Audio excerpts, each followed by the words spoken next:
स्वागत है आप सभी का वीडियो में। आज हम लोग उत्तर प्रदेश बोर्ड क्लास 6 का पृथ्वी और हमारा जीवन का पाठ 4 पढ़ेंगे। पाठ 4 का नाम है पृथ्वी की गतियाँ। हम इस पाठ में जानेंगे पृथ्वी किस प्रकार की गति करती है। चलिए पहला पैराग्राफ पढ़ते हैं। क्या आपको मालूम है कि जिस पृथ्वी पर बैठकर आप पढ़ रहे हैं या खेल रहे हैं वह पृथ्वी लगातार घूम रही है और हमें इसका एहसास भी नहीं होता है। पृथ्वी कैसे घूमती है, आइए पता करें। हमारे सौरमंडल के सभी 8 ग्रह अपनी अक्ष पर लट्टों की भांति घूमते हुए अपनी अपनी कक्षा में सूर्य की भी परिक्रमा करते हैं। इसी प्रकार हमारी पृथ्वी भी अपनी धुरी पर घूमते हुए सूर्य के चारों ओर परिक्रमा करती है। तो चलिए जान लेते हैं। देखिए, जिस प्रकार मैंने बताया था पृथ्वी के 8 ग्रह हैं और ग्रह किसे कहा जाता है? जो आकाशीय पिंड सूर्य का चक्कर लगाता है, वो भी निश्चित कक्ष में निश्चित पथ पर लगाता है, उसे ही ग्रह कहा जाता है। तो सूर्य हमारे एक किनारे पर स्थित है जिसके 8 ग्रह चक्कर लगा रहे हैं और 8 ग्रह में हमारी पृथ्वी भी आती है। मतलब हमारी पृथ्वी भी सूर्य का चक्कर लगाती है, लेकिन हमें इसका एहसास नहीं होता है। क्या आपने कभी सोचा है कि पृथ्वी भी सूर्य का चक्कर लगाती है? क्यों? क्योंकि दिखता हमें तो सूर्य है। अगर आप देखेंगे सूर्य जो है पूर्व में निकलता है और पश्चिम में अस्त होता है। इस प्रक्रिया को देखते हुए, इस गति को देखते हुए हमें ऐसे ही एहसास होता है कि पृथ्वी नहीं घूमती है, सूर्य घूमता है। ठीक है। अब जबकि वास्तविकता ये है कि सूर्य स्थिर है, पृथ्वी घूमती है, लेकिन हमें इसका पता नहीं चल पाता है। देखिए, इसको अगर जानना हो तो सबसे बढ़िया तरीका है कि अगर आप कभी ट्रेन पर बैठे हों या अगर भविष्य में आप कभी ट्रेन पर बैठें तो इसका ध्यान रखिएगा कि जब स्टेशन पर ट्रेन रुकती है तो कभी कभी उसके बगल में एक ट्रेन आके और रुक जाती है या पहले से रुकी होती है।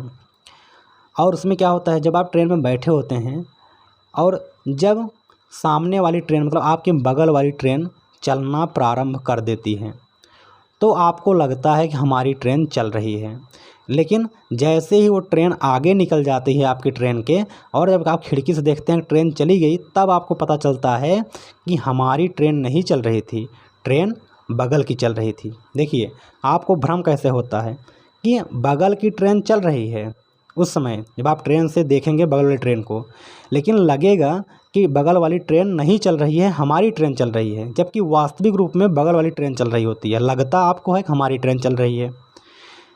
ऐसा क्यों लगता है? देखिए, अगर आप तभी वास्तविक स्थिति जान पाएंगे, आप खिड़की के पास सट जाइए और फिर वहाँ से ज़मीन को देखिए।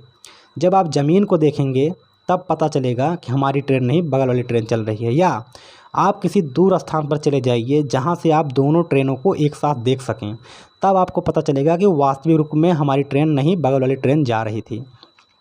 ठीक इसी प्रकार आप ऐसी जगह पे जाइए जहाँ से हम सूर्य और पृथ्वी दोनों को देख सकें। जैसे हम पृथ्वी से सूर्य को एक गोली की तरह देखते हैं, उसी तरह हम दोनों स्थानों से दूर हट जाएं, पृथ्वी से भी दूर हट जाएं और सूर्य तो हमसे दूर है ही। जब आप दूरी पर जाएंगे जहाँ से हम पृथ्वी को भी एक गोले की तरह देख पाएंगे, तो वहाँ से हम देखेंगे कि सूर्य पृथ्वी का चक्कर नहीं लगा रहा है, बल्कि पृथ्वी जो है सूर्य का चक्कर लगा रही है। इसके साथ साथ पृथ्वी को मैंने बताया था कि पृथ्वी अपने अक्ष पर भी घूम रही है। देखिए, पृथ्वी अपने अक्ष पर भी घूम रही है और पृथ्वी सूर्य के चारों तरफ भी घूम रही है। जैसे एक लट्टू अपने अक्ष पर भी घूमता है, ठीक है, और धीरे धीरे वह किसी स्थान का भी चक्कर लगाता रहता है। तो अपने स्थान पर घूमना परिभ्रमण है और सूर्य के चारों तरफ घूमना परिक्रमण है। ठीक है। चलिए, यहाँ लिखा है कि आप भी एक लट्टू नचाकर देखिए कि वह कैसे नाचता है। अपने अनुभवों को कक्षा में साथियों से चर्चा कीजिए। जब आप एक लट्टू नचाएंगे, वह भी एक स्थान पर चारों तरफ गति करता है, तो इसे परिभ्रमण गति कहा जाता है। और इस तरह पृथ्वी भी अपने स्थान पर गति करती है और अपने स्थान पर गति करने के साथ साथ सूर्य के भी चारों ओर चक्कर लगाती है। ठीक, चलिए यहाँ इस फिगर में कुछ देख लेते हैं। देखिए, ये पृथ्वी का कक्षीय तल है, ये रेखा, ठीक है, और और ये पृथ्वी के कक्षीय तल पर समतल लंब है और ये क्या है, पृथ्वी का अक्ष है। क्या, पृथ्वी का अक्ष। तो पृथ्वी अपने अक्ष पर पूछा जाता है कितना डिग्री झुकी है, तो देखिए तिरछा है कि नहीं तिरछा है पृथ्वी, मतलब पृथ्वी अगर ऐसी है तो इस तरह से है पृथ्वी का अक्ष, मतलब पृथ्वी थोड़ी सी झुकी हुई है। पृथ्वी मतलब इस तरह से नहीं है, इस तरह से नहीं है, किस तरह से है, इस तरह से है। यह क्या है कि अपने अक्ष पर यही 23.5 डिग्री झुकी हुई है। ठीक है, चलिए आगे देखते हैं। आइए समझें। पृथ्वी का अपनी धुरी पर घूमना घूर्णन पृथ्वी का परिभ्रमण कहलाता है। जो पृथ्वी अपने अक्ष पर घूमती है उसे विज्ञान में घूर्णन गति कहते हैं और भूगोल में उसे क्या, परिभ्रमण गति कहा जाता है। इसी प्रकार पृथ्वी द्वारा अपनी कक्षा में सूर्य के चारों ओर परिक्रमा करना परिक्रमण कहलाता है। ये तो मैंने बताया ही। पृथ्वी का अक्ष एक काल्पनिक रेखा है जो दोनों ध्रुवों से होकर जाती है। पृथ्वी इसी अक्ष के परितः घूर्णन करती है।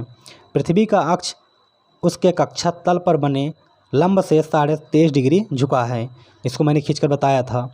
दूसरे शब्दों में पृथ्वी का अक्ष पृथ्वी के कक्षा तल से 66.5 डिग्री का कोण बनाता है। इस झुकाव को पृथ्वी के अक्ष का झुकाव कहते हैं। इस अक्ष के उत्तरी सिरे पर उत्तरी ध्रुव और दक्षिणी सिरे पर दक्षिणी ध्रुव है।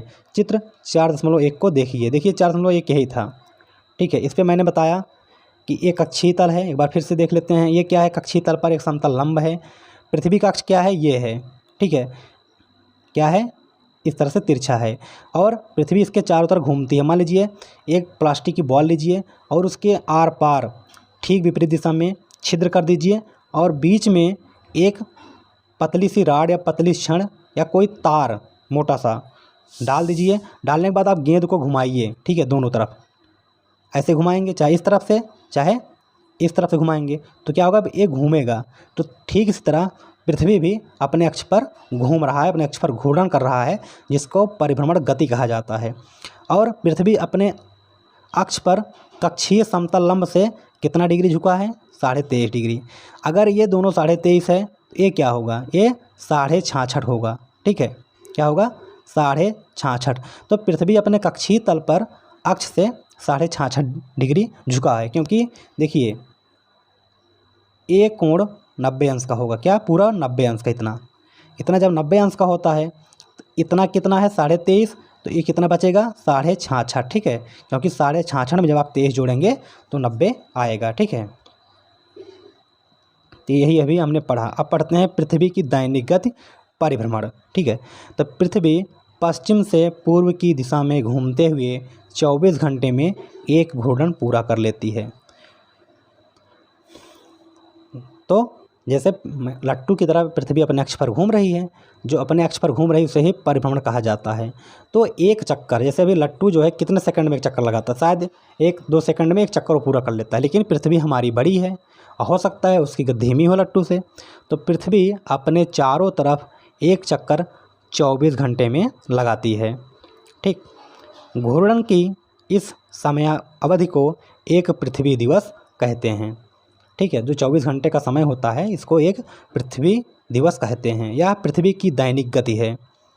परिभ्रमण गति को पृथ्वी की दैनिक गति भी कहा जाता है। ठीक है, इस गति के कारण ही दिन और रात होते हैं। सूर्य, चंद्रमा आदि आकाशीय पिंड पूर्व से पश्चिम पृथ्वी के घूर्णन के विपरीत गति करते हुए दिखाई देते हैं। देखिए जो हमारी पृथ्वी है, मान लीजिए एक बॉल है, आप इस बॉल को एक पतली सी तीली में, साइकिल की तीली होती है, एक प्लास्टिक की बॉल लीजिए, उसी में इस तरह से छिद्र करके फंसा दीजिए ताकि ये चारों तरफ घूम सके। तो देखिए पृथ्वी जो है जो घूम रही, इधर से इधर घूम रही है। ठीक है, क्या, पश्चिम से पूरब। ठीक, और जो हमारे अन्य ग्रह हैं जैसे चंद्रमा है, तो चंद्रमा कैसे घूम रहा है, चंद्रमा इधर घूम रहा है, मतलब वो पृथ्वी की विपरीत दिशा में घूम रही है। यहीं पर ये कहना चाहता है। ठीक है, और पृथ्वी की घूर्णन गति के कारण, पृथ्वी की परिभ्रमण गति के कारण ही दिन और रात होते हैं। क्यों, क्योंकि जैसे देखिए सूर्य है स्थिर, ये आपकी पृथ्वी है। ठीक, और ये आपका सूर्य है। सूर्य अपने स्थान पर क्या है, स्थिर है।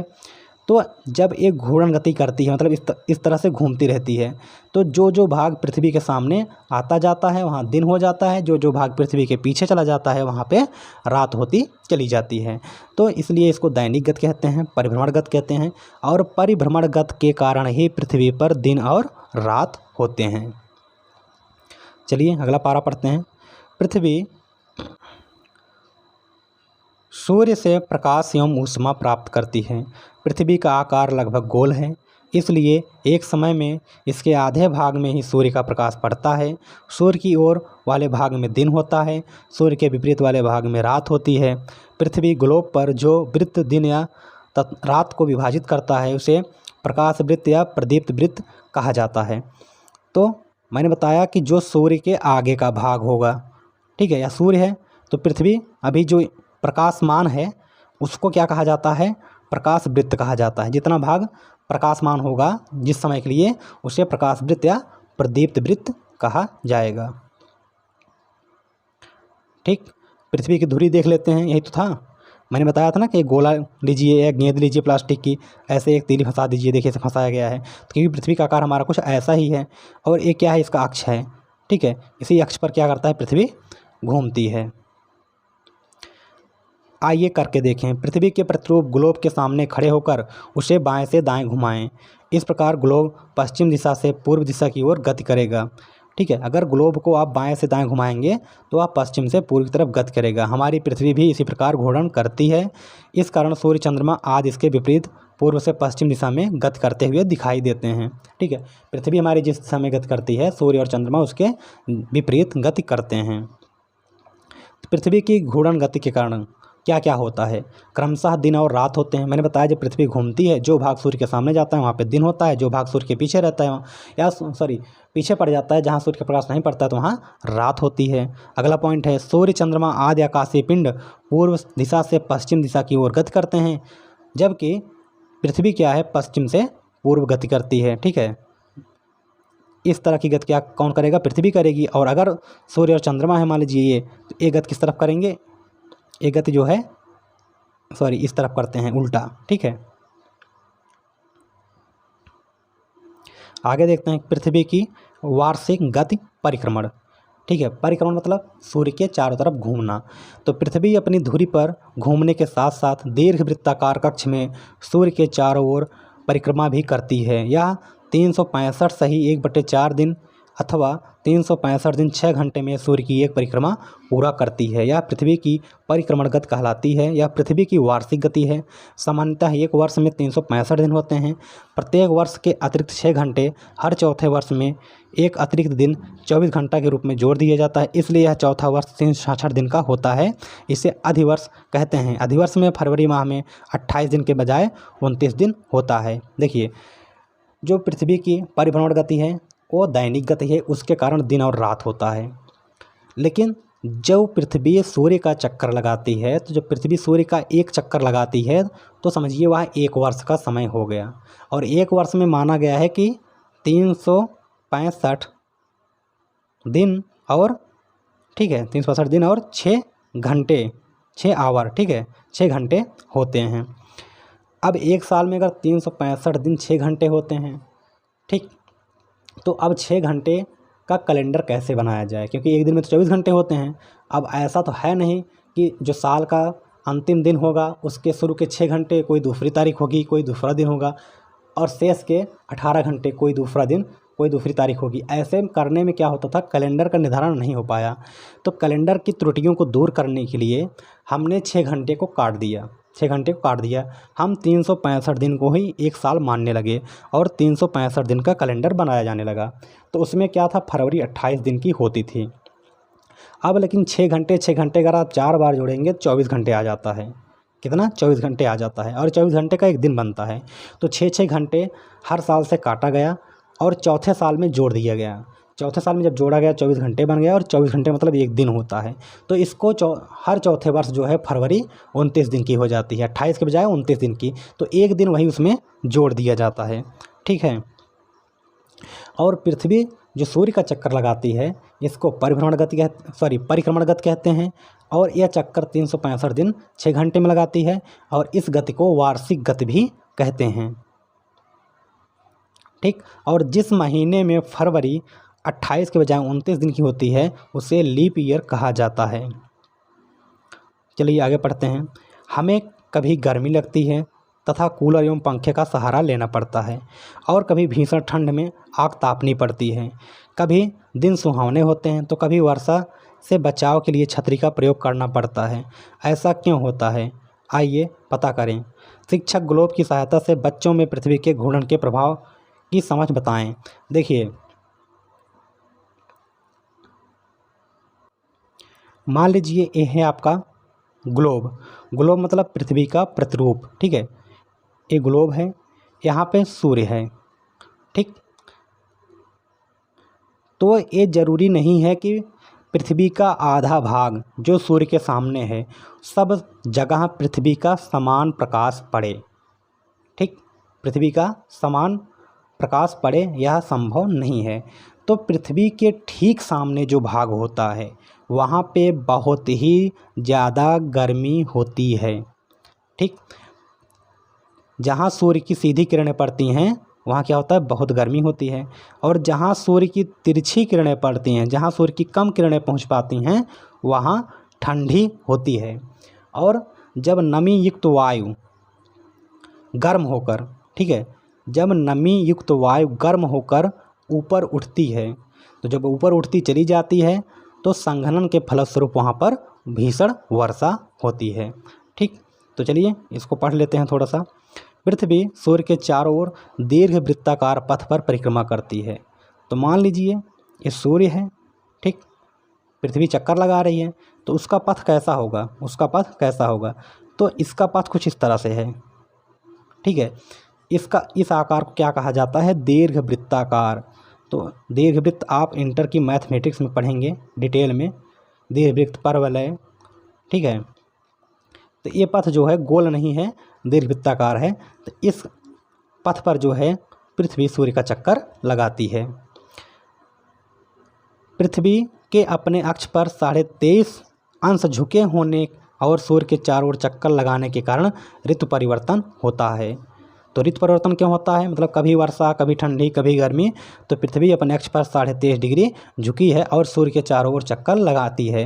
जब सूर्य के चारों ओर चक्कर लगाती है तो वही बताया मैंने, जहाँ सूर्य की किरणें तिरछी पड़ती हैं वहाँ ठंडी होती है, जहाँ सूर्य की किरणें सीधी पड़ती हैं वहाँ गर्मी होती है। सूर्य से पृथ्वी की औसत दूरी लगभग 15 करोड़ किलोमीटर है। मतलब सूर्य हमारे पृथ्वी से 15 करोड़ किलोमीटर दूर है, जो बदलती रहती है। अब बदलती क्यों रहती है, क्योंकि पृथ्वी का कुछ भाग चपटा है, कुछ भाग उभरा है। तो चपटे वाले भाग से दूरी अधिक होगी, उभरे वाले भाग से दूरी कम होगी। या जो पृथ्वी दीर्घवृत्ताकार में गति करती है, ठीक है, सूर्य के चारों तरफ, तो दीर्घवृत्त देखिए, यहाँ पे दीर्घवृत्त की दूरी सेंटर से ज़्यादा होती है और सूर्य सेंटर में है, यहाँ पे दूरी ज़्यादा होती है, यहाँ पे दूरी कम होती है, यहाँ पे दूरी कम होती है। तो हमारी पृथ्वी यहाँ से चक्कर लगा रही है। सॉरी, यहाँ पे चपटा होने का कोई कारण नहीं है, यहाँ पे दीर्घवृत्त जो इस दीर्घवृत्ताकार जो इसका पथ है, इसका रास्ता है, यहाँ पे इसका कारण ये है कि 3 जनवरी को पृथ्वी सूर्य के सर्वाधिक निकट होती है, इस स्थिति को उपसौर कहते हैं। इसी प्रकार 4 जुलाई को पृथ्वी सूर्य से सर्वाधिक दूर होती है, इस स्थिति को अपसौर कहते हैं। तो ये जो दीर्घवृत्ताकार पथ होता है, इसमें एक समय ऐसा होता है 3 जनवरी को ये सबसे नज़दीक होता है और कोई अक्ष इसका दूर है, ठीक है, तो 4 जुलाई को सबसे दूर होता है। ठीक, तो जब सबसे निकट होता है उसे उपसौर और जब सबसे दूर होता है इसे अपसौर कहा जाता है। आगे देखते हैं। आपने अनुभव किया होगा कि प्रातः एवं सायंकाल की तुलना में दोपहर को सूर्य के प्रकाश एवं ऊष्मा की तीव्रता अधिक होती है। दोपहर में सूर्य की किरणें सीधी पड़ती हैं तथा प्रकाश कम क्षेत्र में फैलता है, इसलिए प्रकाश की तीव्रता अधिक होती है। इसी प्रकार प्रातः एवं सायंकाल में सूर्य की किरणें तिरछी पड़ती हैं तथा प्रकाश अधिक क्षेत्र में फैलता है, इसलिए इस समय प्रकाश की तीव्रता दोपहर की तुलना में कम होती है। ठीक, जब भी प्रकाश की किरणें तिरछी पड़ेंगी तो प्रकाश कम होगा, प्रकाश की किरणें सीधी पड़ेंगी तो तापमान अधिक होगा, ऊर्जा अधिक होगी, गर्मी अधिक लगेगी। सूर्य से प्रकाश एवं ऊष्मा के रूप में प्राप्त ऊर्जा को सूर्य तप कहते हैं। तो सूर्य देखिए हमें गर्मी भी प्रदान करता है और प्रकाश भी प्रदान करता है, तो इसको क्या कहा जाता है? सूर्य तप। ठीक है, तो आगे पढ़ते हैं। पृथ्वी के अक्ष का झुकाव वर्ष भर एक ही ओर रहता है। पृथ्वी के अक्ष के झुकाव और सूर्य के चारों ओर परिक्रमा करने के कारण ऋतु परिवर्तन होता है। अगर आपसे पूछे कोई कि ऋतु परिवर्तन क्यों होता है, तो आप कहेंगे पृथ्वी के अपने अक्ष पर झुकाव और सूर्य के चारों ओर परिक्रमा करने के कारण ही ऋतु परिवर्तन होता है। यदि पृथ्वी अपने अक्ष पर ना झुकी होती तो परिक्रमण गति के बावजूद ऋतु परिवर्तन नहीं होता। वर्ष भर दिन और रात समान अवधि 12-12 घंटे के होते। ठीक है, अगर पृथ्वी अपने अक्ष पर झुकी ना होती तो दिन और रात क्या था? समान समय के होते, 12-12 घंटे के होते। देखिए आपने अगर रियलाइज़ किया हो कि ठंडी में रातें बड़ी होती हैं और गर्मी के मौसम में रातें छोटी होती हैं। ऐसा क्यों होता है? जो पृथ्वी है अपने अक्ष पर झुकी है, इसलिए ऐसा होता है।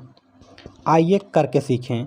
एक ही दिशा में पृथ्वी के झुकाव को समझने के लिए मैदान पर एक बड़ा दीर्घवृत्त बनाइए।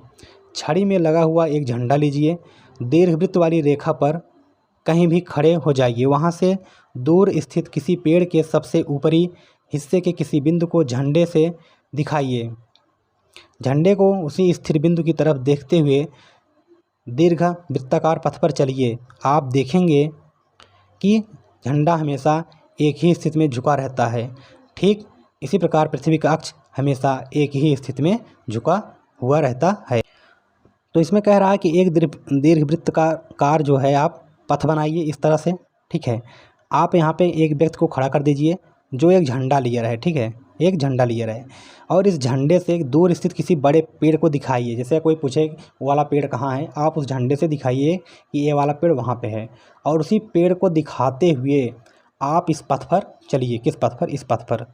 ठीक है, तो आप देखेंगे, आप भले इधर नहीं देख रहे हैं, आप पेड़ की तरफ जो झंडा दिखा रहे हैं, इस झंडे की दिशा हमेशा एक ही तरफ होती है। ठीक इसी प्रकार पृथ्वी भी अपने अक्ष पर हमेशा एक ही प्रकार झुकी रहती है। ठीक है, चलिए आगे देखते हैं। ऋतु परिवर्तन।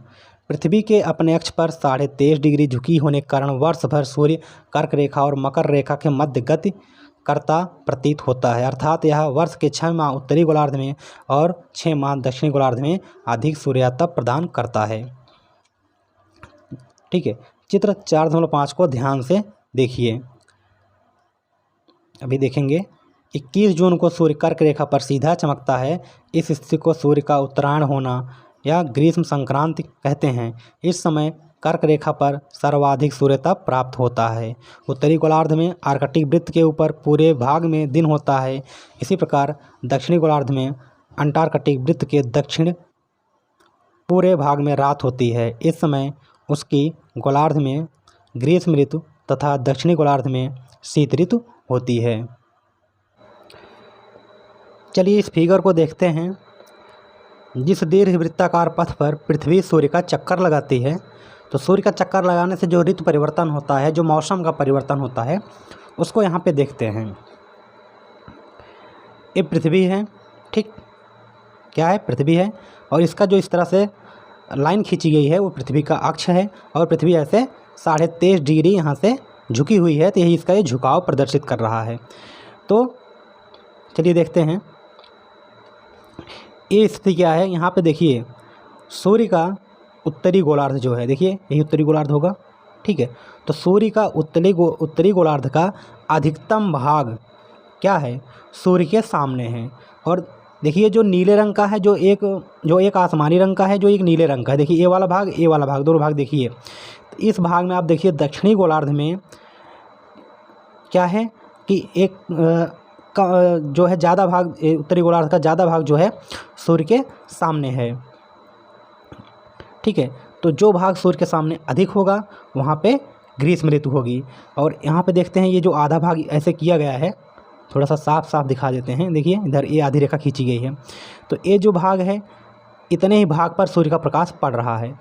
ठीक, तो उत्तरी गोलार्ध में ग्रीष्म ऋतु होगी क्योंकि उत्तरी गोलार्ध में सूर्य किरणें तिरछी पड़ रही हैं। ठीक है, सूर्य किरणें सीधी पड़ रही हैं। और जो आपका जो दक्षिणी गोलार्ध है, देखिए दक्षिणी गोलार्ध में जो भाग थोड़ा सा हल्का दिख रहा है, हल्के रंग से रंगा गया है, वो दक्षिणी गोलार्ध भाग देखिए थोड़ा सा है, और वहाँ पे किरणें क्या है, तिरछी पड़ रही हैं। ठीक है, तो वहाँ पे किरणें तिरछी पड़ने से वहाँ क्या होगी, शीत ऋतु होगी। तो ये 21 जून की स्थिति है। कब की? 21 जून की। और 21 जून में देखिए उत्तरी गोलार्ध में ग्रीष्म ऋतु है और दक्षिणी गोलार्ध में शीत ऋतु है। ऐसा क्यों? क्योंकि उत्तरी गोलार्ध में सूर्य किरणें सीधी पड़ रही हैं और दक्षिणी गोलार्ध में सूर्य किरणें तिरछी पड़ रही हैं। इसको उत्तर अयनांत कहा जाता है। ठीक है, यह स्थिति 21 जून को होती है। अब आगे पहुँचते हैं 23 दिसंबर की स्थिति। अब 23 दिसंबर में देखिए उत्तरी गोलार्ध में, ठीक क्या होगा, उत्तरी गोलार्ध में यहाँ पे किरणें पहुँच रही हैं। ठीक है, तो इस गोलार्ध में क्या होगा, शरद ऋतु होगा। ठीक, 23 सितंबर को, मतलब ना बहुत ज़्यादा गर्मी ना बहुत ज़्यादा ठंडी। ठीक है, सूर्य किरणें ना तो तिरछी है ना तो बहुत सीधी हैं। ठीक है, तो ना ज़्यादा गर्मी ना ज़्यादा ठंडी। ठीक, और यहाँ पे देखिए 23 सितंबर को दक्षिणी गोलार्ध में क्या होगा, दक्षिणी गोलार्ध में 23 सितंबर को बसंत ऋतु होता है। ठीक है, शरद ऋतु का मतलब थोड़ा सा ठंडी अधिक होगी और बसंत ऋतु का मतलब है ठंडी गर्मी बराबर। ठीक है, चलिए अब यहाँ पे देख लेते हैं। इसमें देखिए दक्षिणी गोलार्ध में अधिकतम भाग प्रकाशित है। ठीक, अधिकतम भाग दक्षिणी गोलार्ध में प्रकाशित है, इसलिए 22 दिसंबर की स्थिति ये है। तो 22 दिसंबर को दक्षिणी गोलार्ध में गर्मी होती है, उत्तरी गोलार्ध में शीत ऋतु होती है।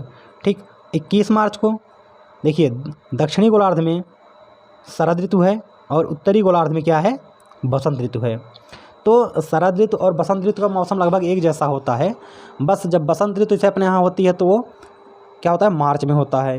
ठीक है, और यही बसंत ऋतु जब दक्षिणी गोलार्ध में होती है तो ये सितंबर में होता है। तो अगर अब भारत के परिप्रेक्ष्य से मौसम देखा जाए तो भारत हमारा गोलार्ध में यहाँ कहीं है। ठीक है, यहाँ कहीं है भारत, सब जगह यहीं है, यहाँ पे है भारत, यहाँ पे है, लगभग नियर अबाउट। ठीक है, एग्जैक्ट लोकेशन नहीं है, लगभग। तो यहाँ भी देखिए 21 जून में भारत में क्या होगा, 21 जून को भारत में अत्यधिक गर्मी होगी और भारत में गर्मी पड़ती भी है क्योंकि भारत यहाँ था। अब देखिए भारत यहाँ है, ठीक है, उत्तरी गोलार्ध में, तो कहाँ है ये, 23 सितंबर को देखिए क्या स्थिति होगी। 23 सितंबर को लगभग इस समय न ज़्यादा गर्मी होती है न ज़्यादा ठंडी होती है, तो कुछ बसंत ऋतु जैसा मौसम होता है। तो यहाँ पे भी देखिए एक किरणें ऐसे पड़ रही हैं, भारत तक आते आते थोड़ा कम हो रही हैं, इसलिए यहाँ पे शरद ऋतु है। और यहाँ पे देखिए भारत पीछे पड़ जा रहा है, ये सूर्य किरणें यहाँ पे आगे पड़ रही हैं, और जो भारत था, ठीक भाई बताया भारत कहाँ है, भारत है यहाँ पे। ठीक, यहाँ पे देखिए क्या है, यहाँ पे सूर्य किरणें नहीं पहुँच रही हैं। और एक कब की स्थिति है, ये 22 दिसंबर की। आप देख सकते हैं दिसंबर में क्या होता है, बहुत ज़्यादा ठंड होती है, दिसंबर जनवरी फरवरी। तो मार्च में सूर्य यहाँ पहुँच जाता है 21 मार्च को, सॉरी पृथ्वी यहाँ पहुँच जाती है 21 मार्च को। अब इसमें देखिए क्या होता है, भारत यहाँ पे है, ठीक, भारत यहाँ पे है, देखिए यहाँ पे किरणें जो हैं थोड़ा थोड़ा सीधी पड़नी शुरू हो गई हैं, मतलब मार्च में गर्मी थोड़ा स्टार्ट हो जाती है। तो यही ऋतु परिवर्तन है। और ये जो पथ होता है मैंने बताया था, ये दीर्घवृत्ताकार पथ कहा जाता है। तो सूर्य के चारों ओर परिक्रमा करने के कारण पृथ्वी पर ऋतु परिवर्तन होता है।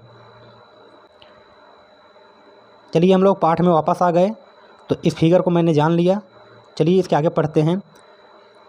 मैंने इस पैराग्राफ को पढ़ा था, ठीक, इस वाले पैराग्राफ को, तो चीज़ें मैंने समझा दी हैं आगे वाले पैराग्राफ की भी, लेकिन इस पैराग्राफ को एक बार रीड कर लेते हैं। ठीक है, तो इस पैराग्राफ चलो रीड करते हैं कि इसके विपरीत 22 दिसंबर को सूर्य मकर रेखा पर सीधा चमकता है। इस स्थिति को सूर्य का दक्षिणायन होना या मकर संक्रांति या शीत संक्रांति कहते हैं। इस समय मकर रेखा पर सर्वाधिक सूर्यातप प्राप्त होता है। दक्षिणी गोलार्धों में अंटार्कटिक वृत्त के दक्षिण पूरे भाग में दिन होता है और उत्तरी गोलार्ध में आर्कटिक वृत्त के उत्तर में पूरे भाग में रात होती है। इस समय उत्तरी गोलार्ध में शीत ऋतु तथा दक्षिणी गोलार्ध में ग्रीष्म ऋतु होती है। चलिए इसको भी समझ लेते हैं कि जो ध्रुवों पर दिन और रात का मामला है, दिन और रात का क्या मैटर है, वहाँ पे दिन रात कैसे चेंज होता है। चलिए इस फिगर में पुनः आ जाते हैं, रेखा का कॉन्सेप्ट समझ लेते हैं। देखिए मकर रेखा यहाँ पे क्या होती है, ऐसे बीचों बीच होगी। यहाँ पे मकर रेखा क्या होगी, इस तरह से होगी। ठीक है, मतलब जो मकर रेखा है वो दक्षिणी गोलार्ध में होती है, तो मकर रेखा ये कोई कहीं होगी। ठीक है, दक्षिणी गोलार्ध में। यहाँ पे थोड़ा फिगर छोटा पड़ रहा है तो यहाँ पे रेखांकन कम कर पा रहे हैं हम, मतलब यहाँ कहीं होगा। मतलब आप जानते हैं मकर रेखा दक्षिणी गोलार्ध में होती है।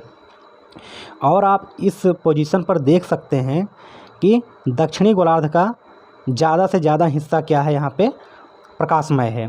तो जब दक्षिणी गोलार्ध का ज़्यादा से ज़्यादा हिस्सा प्रकाशमय है और मकर रेखा है दक्षिणी गोलार्ध में, इसका मतलब 22 दिसंबर को मकर रेखा पर सूर्य किरणें सीधी पड़ती हैं। कहाँ, मकर रेखा पर। ठीक है, और हमारा भारत यहाँ कहीं है। कहाँ, यहाँ कहीं है। तो हमारा भारत यहाँ कहीं, तो यहाँ पे किरणें क्या है, कम पड़ती हैं, इसलिए हमारे यहाँ ठंडी होती है। मतलब अर्थात उत्तरी गोलार्ध में ठंडी होती है यहाँ पे, क्योंकि उत्तरी गोलार्ध में इस समय प्रकाश कम पहुँच पाता है। तो हमारा भारत क्या है, उत्तरी गोलार्ध में है। तो उत्तरी गोलार्ध में ठंडी अधिक होती है और दक्षिणी गोलार्ध में गर्मी अधिक होती है, क्योंकि दक्षिणी गोलार्ध में किरणें सीधी पड़ती हैं और मकर रेखा कहाँ है, दक्षिणी गोलार्ध में। कहने का मतलब ये है कि 22 दिसंबर को सूर्य जो है मकर रेखा पर अधिक चमकता है। जब सूर्य मकर रेखा पर अधिक चमकता है तो इसका मतलब ये है कि दक्षिणी गोलार्ध में क्या होगा, गर्मी होगी, और उत्तरी गोलार्ध में क्या होगा, ठंडी होगी। और इसकी ठीक विपरीत स्थिति है 21 जून को। 21 जून को सूर्य कर्क रेखा पर सीधा चमकता है। कर्क रेखा कहाँ है, कर्क रेखा है उत्तरी गोलार्ध में, और उत्तरी गोलार्ध मतलब उत्तरी गोलार्ध में है हमारा भारत भी। तो 21 जून को आप देखिए हमारे भारत में भी गर्मी अधिक होती है, और जब हमारे भारत में गर्मी अधिक होती है, हमारा भारत है उत्तरी गोलार्ध में, इसका मतलब यह है कि पृथ्वी पर उत्तरी गोलार्ध में या ग्लोब पर उत्तरी गोलार्ध में भी गर्मी बढ़ेगी। कब, 21 जून को।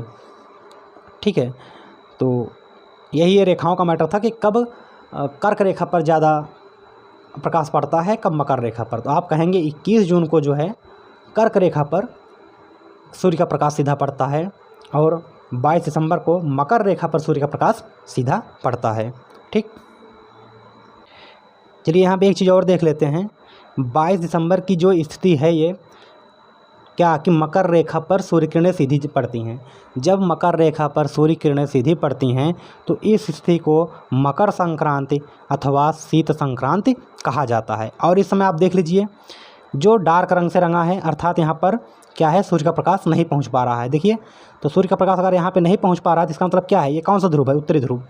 मतलब उत्तरी ध्रुव में क्या है कि 24 घंटे की रात है। क्या है, 24 घंटे की रात है। और यहाँ देखिए प्रकाश हमेशा पड़ रहा है। ठीक है, यहाँ पे प्रकाश हमेशा पड़ रहा है, तो दक्षिणी ध्रुव पर क्या है, 24 घंटे का दिन है। ठीक उसके विपरीत यहाँ आप देख लीजिए, यहाँ आप देखेंगे ये उत्तरी गोलार्ध है। कब, 21 जून को। 21 जून की स्थिति है, 21 जून को उत्तरी गोलार्ध में हमेशा दिन रहेगा। और देखिए दक्षिण गोलार्ध में यहाँ पे दक्षिणी ध्रुव पर यहाँ पे देखिए डार्क है। डार्क मतलब यहाँ पे क्या है, अंधेरा है, यहाँ पे प्रकाश नहीं पहुँच पा रहा है। इसका मतलब क्या हुआ कि 21 जून को उत्तरी गोलार्ध में 24 घंटे का दिन रहेगा और दक्षिणी गोलार्ध में 24 घंटे की रात रहेगी। और 22 दिसंबर को उत्तरी गोलार्ध में 24 घंटे की रात रहेगी और दक्षिणी गोलार्ध में दक्षिणी ध्रुव पर 24 घंटे का दिन रहेगा।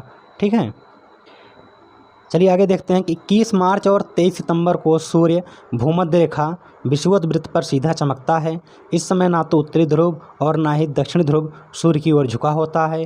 पूरी पृथ्वी पर इस समय दिन रात की अवधि समान 12-12 घंटे की होती है।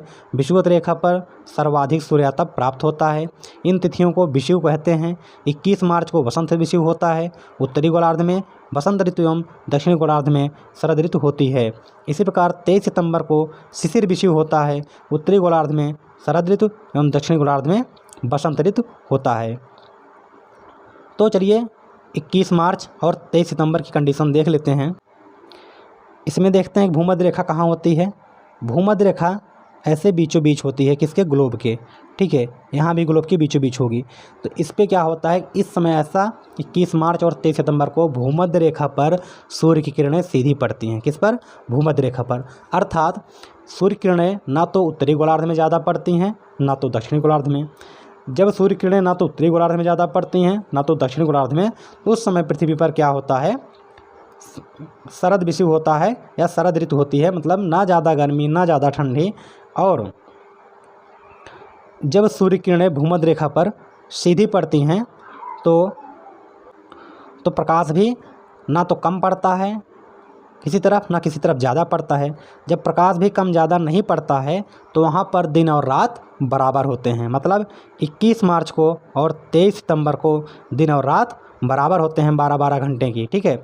और 21 जून को क्या होता है, उत्तरी गोलार्ध में दिन बड़ा होता है, रातें छोटी होती हैं, ठीक है, इस समय गर्मियों में। और ठंडियों में क्या होता है, और रातें बड़ी होती हैं और दिन छोटा होता है, ठीक है। चलिए इसको देखते हैं क्या लिखा है ये कि 21 मार्च से 23 दिसंबर के मध्य उत्तरी ध्रुव सूर्य की ओर झुका होता है। यह झुकाव 21 जून को अधिकतम होता है। इस अवधि में उत्तरी ध्रुव पर दिन तथा दक्षिणी ध्रुव पर रात होती है। मैंने 21 जून की कंडीशन दिखाया था कि उत्तरी गोलार्ध में उत्तरी ध्रुव पर पूरा प्रकाश पहुंच रहा था। इसका मतलब वहाँ पे उत्तरी ध्रुव पर 24 घंटे का दिन होता है, ठीक है, और दक्षिणी ध्रुव पर रात होती है, ठीक है। उसी प्रकार 22 दिसंबर की मैंने स्थिति दिखाया था। 22 सितंबर मतलब जब अपने यहाँ ठंड होती है, जब सूर्य की किरणें मकर रेखा पर पड़ती हैं, मैंने फिगर में दिखाया था। उस समय क्या होता है, सूर्य को पृथ्वी का अपने अक्ष पर झुका होने के कारण क्या है कि दक्षिणी गोलार्ध में दक्षिणी ध्रुव जो है हमेशा प्रकाशमान रहता है। मतलब दक्षिणी ध्रुव पर 22 दिसंबर को 24 घंटे का दिन होता है और रातें जो हैं उत्तरी गोलार्ध में उत्तरी ध्रुव पर क्या होगा, रातें होती हैं, ठीक है। अगली हेडिंग देखते हैं, दिन एवं रात की अवधि। आपने अनुभव किया होगा कि गर्मियों में दिन लंबे अवधि के और रातें छोटी होती हैं। इसके विपरीत जाड़े में दिन छोटा अवधि के और रातें लंबी होती हैं। ऐसा क्यों होता है, आइए जानें। 21 जून की स्थिति में ग्लोब के प्रदीप्त वृत्त को ध्यान से देखिए। हम जैसे जैसे भूमध्य रेखा से उत्तरी ध्रुव की ओर बढ़ते हैं, प्रकाश वृत्त अधिक समय क्षेत्रफल फैलता जाता है। इसलिए हम जैसे जैसे उत्तर की ओर बढ़ते हैं, दिन की अवधि लंबी एवं रातें छोटी होने लगती हैं। 22 दिसंबर को इसकी उलट स्थिति होती है। दक्षिणी गोलार्ध में स्थितियाँ इसके विपरीत होती हैं, अर्थात वहाँ 21 जून को दिन छोटी अवधि और 22 दिसंबर को दिन लंबी अवधि का होता है। तो चलिए एक बार फिर से हम फिगर देख लेते हैं। अब आप यहाँ चलिए पहले 22 दिसंबर की कंडीशन देखिए। 21 जून को पहले देखते हैं। 21 जून में देखिए कि जो हल्के रंग का है समझिए वह पूरा प्रकाशित भाग है। तो आप ध्रुवों की तरफ जाइए, उत्तरी ध्रुव की तरफ, ठीक है। आप जब उत्तरी ध्रुव की तरफ जाएंगे देख रहे हैं कि वहाँ पे प्रकाश की मात्रा बढ़ रही है। जब प्रकाश की मात्रा बढ़ रही है तो इसका मतलब है कि वहाँ दिन लंबे होंगे। कहाँ, उत्तरी गोलार्ध में। कब, 21 जून को। और आप देखिए नीचे की तरफ आइए, मतलब आप दक्षिण गोलार्ध में जब आते हैं देखिए यहाँ पर प्रकाश की मात्रा कम होती जा रही है, क्योंकि हल्का भाग कम होता जा रहा है और डार्क वाला भाग, गहरा भाग बढ़ता जा रहा है। तो हल्के रंग का कम होने का मतलब है प्रकाश कम मिल रहा है। कहाँ, दक्षिण गोलार्ध में। जब दक्षिण गोलार्ध में प्रकाश कम मिल रहा है इसका मतलब वहाँ पे दिन छोटे होते जा रहे हैं और रातें लंबी होती जा रही हैं। और रातें जो है ध्रुवों पर पहुँचते पहुँचते बहुत ही लंबी हो जाती हैं, ठीक है। तो सॉरी, वहाँ पे जो मैंने बताया था 24 घंटे का दिन और रात होता है ध्रुवों पर, तो यहाँ पे 6-6 महीने का होता है। कितने, 6-6 महीने का, ठीक है। तो दक्षिणी ध्रुव पर 6 महीने की रात होगी और उत्तरी ध्रुव पर 6 महीने का दिन होगा, ठीक है। स्थिति 22 दिसंबर को देखिए यहाँ पे क्या है, यहाँ पे जो प्रकाश की मात्रा है दक्षिणी गोलार्ध में देखिए बढ़ती जाती है। इसका मतलब दक्षिणी गोलार्ध में दिन बड़े होते जाएंगे और रातें छोटी होती जाएंगी। उत्तरी गोलार्ध में रातें बड़ी होती जाएंगी, दिन छोटे होते जाएंगे और ध्रुवों पर 6 महीने की रात हो जाएगी। कहाँ, उत्तरी और दक्षिणी ध्रुव पर क्या होगा, 6 महीने का दिन हो जाएगा, ठीक है। चलिए अगली हेडिंग है, पृथ्वी के ताप कटिबंध। कर्क रेखा और मकर रेखा के बीच सभी अक्षांशों पर मध्याह्न का सूर्य वर्ष में कम से कम एक बार ठीक सिर पर होता है, इसलिए यह सूर्य से सर्वाधिक सूर्यातप प्राप्त करता है, अतः इसे उष्णकटिबंध कहा जाता है। तो कर्क और मकर रेखा के बीच सभी अक्षांशों पर सूर्य वर्ष में एक बार कम से कम ठीक उसके ऊपर होता है। जब उसके ऊपर होता है तो उसमें क्या होता है, सबसे अधिक एनर्जी मिलती है, तो उसी को क्या कहा जाता है, उष्णकटिबंध, ठीक है। कर्क रेखा के उत्तर और मकर रेखा के दक्षिण में मध्याह्न का सूर्य कभी भी सिर के ऊपर नहीं होता है। ध्रुवों की ओर जाने पर सूर्य किरणें का तिरछापन बढ़ता जाता है, जिससे उत्तरी गोलार्ध में कर्क रेखा और आर्कटिक वृत्त एवं दक्षिणी गोलार्ध में मकर रेखा और अंटार्कटिक वृत्त के बीच मध्यम तापमान रहता है। इस क्षेत्र को शीतोष्ण कटिबंध कहा जाता है। चलिए ये देख लेते हैं, आपका फिगर है। अब ये क्या है, आपकी कर्क रेखा, ठीक है, और ये है आपकी मकर रेखा। तो कर्क रेखा और मकर रेखा के बीच सूर्य जो है यहाँ से, ठीक है, कभी न कभी इन अक्षांशों पर क्या होता है, इसके ठीक ऊपर होता है। किसके? कर्क और मकर रेखा के बीच जो ये अक्षांश, मतलब ये जो इतना स्पेस है, सूर्य कभी न कभी इनके सामने एकदम ज़रूर होता है, और ये हमेशा किसी न किसी बिंदु के सामने ज़रूर होता है। तो इसका मतलब क्या है, यहाँ पर हमेशा गर्मी रहती है, इसलिए इसको बोल दिया जाता है कि यह उष्णकटिबंध है, ठीक है। अब मकर रेखा के दक्षिण, मकर रेखा की कौन सी थी, ये थी, इसके दक्षिण, ठीक है, और अंटार्कटिक वृत्त तक, ये अंटार्कटिक वृत्त है, ठीक है। और कर्क रेखा के, कर्क रेखा ये है, कर्क रेखा के उत्तर, उत्तर मतलब ये है आर्कटिक वृत्त तक, मतलब कर्क रेखा के उत्तर में आर्कटिक वृत्त तक और मकर रेखा के दक्षिण में अंटार्कटिक वृत्त तक क्या होता है, सूर्य किरणें तिरछी पड़ती हैं, अर्थात वहाँ मध्यम तापमान रहता है, इसलिए उसको शीतोष्ण कटिबंध कहते हैं, ठीक। और एक क्या है, ध्रुवों पर हमेशा बर्फ़ जमी होती है, वहाँ सूर्य किरणें बिल्कुल नहीं पहुँच पाती हैं, इसलिए उसे उत्तरी ध्रुव की तरफ को उत्तरी शीत कटिबंध और दक्षिणी ध्रुव की तरफ जो बचेगा, जहाँ पे हमेशा बर्फ़ जमा रहता है, जहाँ पे सूर्य किरणें नहीं पहुँच पाती हैं, उसको दक्षिणी शीत कटिबंध कहा जाता है। चलिए आगे देखते हैं। इस तरह से पाठ समाप्त हो गया। कुछ शब्दावली यहाँ पे जान लेते हैं कि कर्क संक्रांति क्या है। ये उत्तर अयनांत में होता है 21 जून को, ठीक है। तो 21 जून को जो सबसे लंबा दिन होता है उत्तरी गोलार्ध में, इसी को हम लोग कर्क संक्रांति कहते हैं। और 22 दिसंबर को क्या होता है, छोटा दिन होता है। और ये कब होता है, ये 22 दिसंबर को उत्तरी गोलार्ध में जब किरणें मकर रेखा पर सीधी पड़ती हैं, इसको मकर संक्रांति कहा जाता है, ठीक। शिक्षा कुछ अक्षांशों पर छोटी अथवा लंबी अवधि के दिन रात होने की अवधारणा ग्लोब पर प्रकाश वृत्त दर्शाते हुए स्पष्ट करें। साथ ही ग्लोब की सहायता से यह भी स्पष्ट करें कि ध्रुवों पर 6 माह के दिन रात किस प्रकार होते हैं। तो मैंने वहाँ फिगर में दिखाया था कि प्रकाश जब उत्तरी गोलार्ध की तरफ बढ़ता जाता है, तो मतलब उत्तरी गोलार्ध में दिन बड़े होते जाते हैं और ध्रुवों पर 6 महीने का दिन हो जाता है, कहाँ, उत्तरी ध्रुव पर। और जब आप दक्षिणी ध्रुव की तरफ आते हैं, जैसे 21 जून को जब आप दक्षिणी ध्रुव की तरफ आएंगे, तो वहाँ पे प्रकाश कम होता चला जाएगा। और प्रकाश कम होने का मतलब है कि 21 जून को दक्षिणी गोलार्ध में दिन की लंबाई कम होती चली जाएगी और ध्रुवों पर क्या होगा, 6 महीने की रात हो जाएगी। यही ठीक उल्टी कंडीशन मैंने बताया था 22 दिसंबर को। 22 दिसंबर को जब आप उत्तर की तरफ जाएंगे तो प्रकाश की मात्रा कम होती जाएगी। मतलब जब आप उत्तर तरफ जाते हैं तो दिन की लंबाई कम होगी और रात की लंबाई बढ़ती चली जाएगी। जब आप ध्रुवों पर पहुंचेंगे, मतलब उत्तरी ध्रुव पर, तो उत्तरी ध्रुव पर हो जाएगी 6 महीने की रात, ठीक है। और जब दक्षिणी गोलार्ध में नीचे की तरफ आएंगे तो वहाँ पे प्रकाश की मात्रा बढ़ती जाएगी, मतलब दिन की अवधि की लंबाई बढ़ती जाएगी और रातें छोटी होती जाएंगी और दक्षिणी ध्रुव पर पहुँचते पहुँचते 6 महीने की आपको रात मिलेगी, ठीक है। तो इस तरह से